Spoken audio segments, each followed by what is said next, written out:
২৪-এর গণ অভ্যুত্থানে শহীদদের স্মরণে ঢাকা উত্তর বিএনপির আয়োজনে এই মৌন মিছিল। মিছিলপূর্ব সমাবেশে দলটির স্থায়ী কমিটির সদস্য সালাউদ্দিন আহমেদ জানান, গণতান্ত্রিক শক্তিগুলোর মধ্যে বিভক্তি সৃষ্টির নানা ষড়যন্ত্র চলছে। গণতান্ত্রিক শক্তিগুলোর মধ্যে বিভক্তি সৃষ্টির পায়তারা চলছে। আমরা লক্ষ্য করছি বাংলাদেশের পক্ষের শক্তিসমূহে যারা ফ্যাসিবাদ বিরোধী গণতান্ত্রিক আন্দোলন ঐক্যবদ্ধ হয়েছিল তাদের মধ্যে বিভক্তি সৃষ্টির বিভিন্ন রকমের ষড়যন্ত্র করা হচ্ছে। সুতরাং আমাদের সজাগ থাকতে হবে।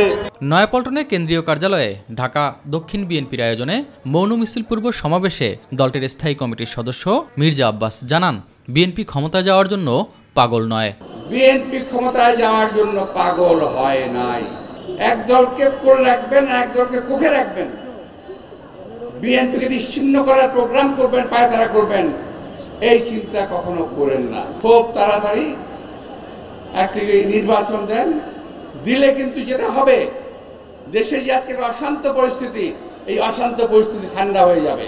এদিকে জাতীয় প্রেস ক্লাবের সামনে বাংলাদেশ সম্মিলিত পেশাজীবী পরিষদের প্রতিবাদ সভায় বিএনপি নেতা ডাক্তার এজেডএম জাহিদ জানান, ষড়যন্ত্র করে ক্ষমতায় আসার চেষ্টা করছে একটি দল।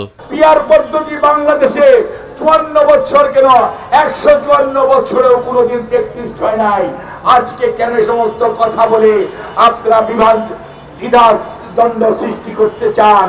তার অর্থ হচ্ছে আপনারা গণতন্ত্রকে প্রলম্বিত করতে চান। এস এম আরিফ, মাই টিভি, ঢাকা।